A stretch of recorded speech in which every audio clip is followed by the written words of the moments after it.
This graph is called a piecewise function because it's made up of different pieces.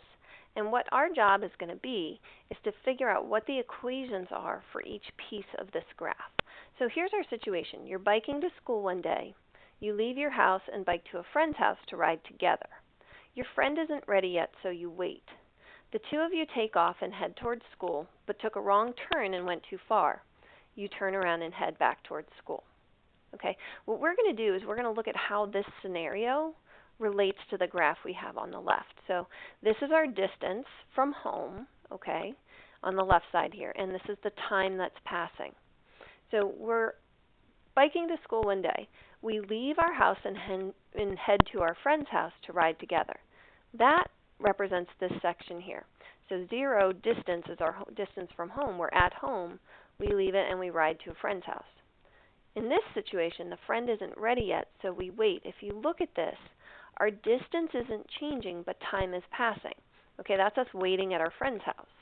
And then the two of us take off and head towards school and take a wrong turn and go too far. So this is us heading towards school. We take a wrong turn, so we have to turn around and head back to school. That's this.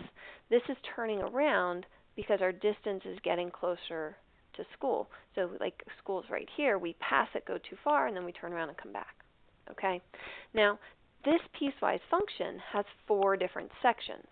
When you write equations for a piecewise function, you need an equation to go with each section because each section of the graph is going to have a different slope and intercept and sometimes a different shift. Okay?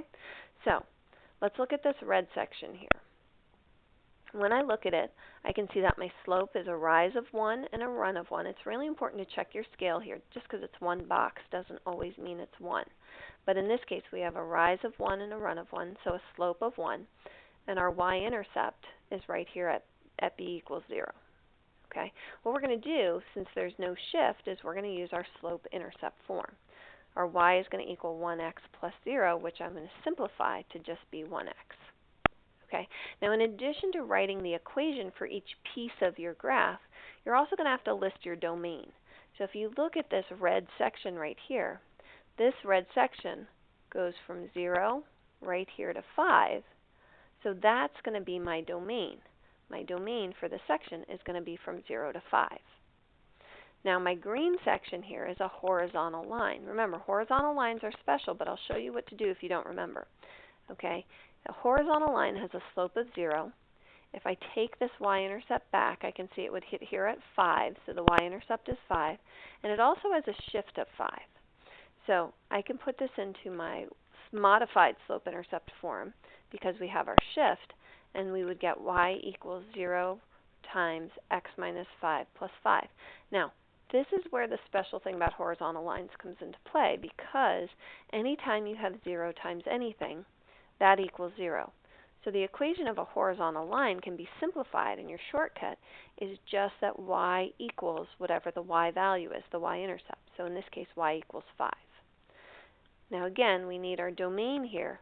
This section of our line starts here at 5, and it goes right here to 10. So the domain for this section is going to be from 5 to 10. So now, let's look at our blue line. Our blue line has a slope of 2. Our y-intercept, if I drag this back, would be at 5, and our shift is over here at 10.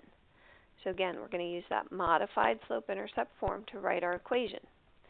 When we look at our domain for this line, we can see our domain starts here. The blue section starts at 10, and it ends right here at 15. So our domain would be from 10 to 15 for this blue section. Last but not least, let's look at this purple line.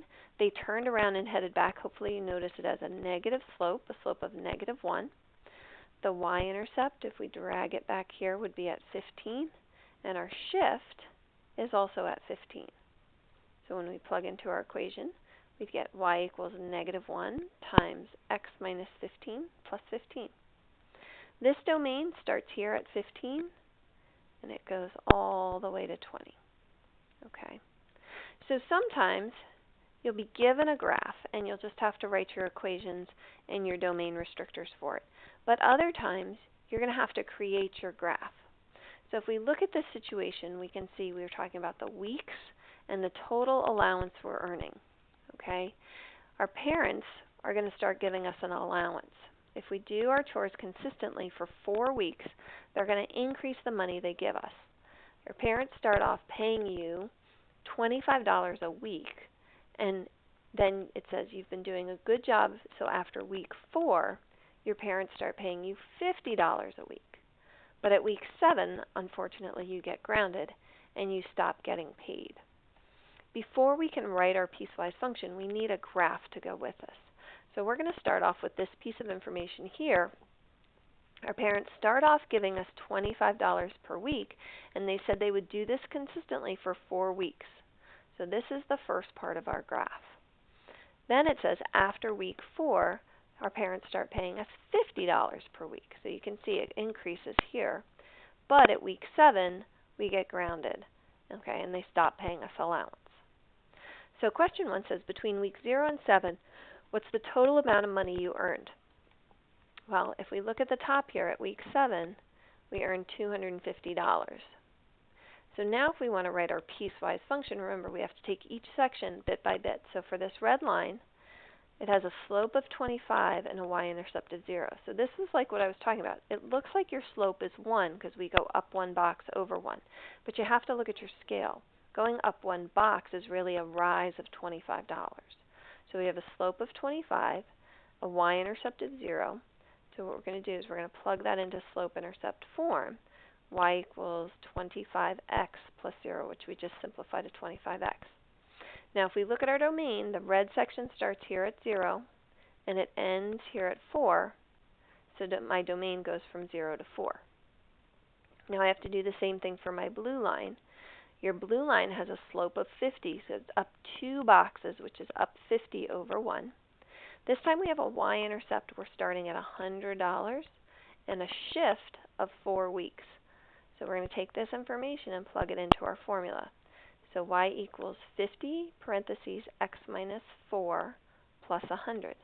And this part of our graph goes from week 4 to week 7. So when I list my domain, it'll be from 4 to 7. Okay, so there are a couple other problems. Go ahead and give them a try, and then there are answers posted if you need them.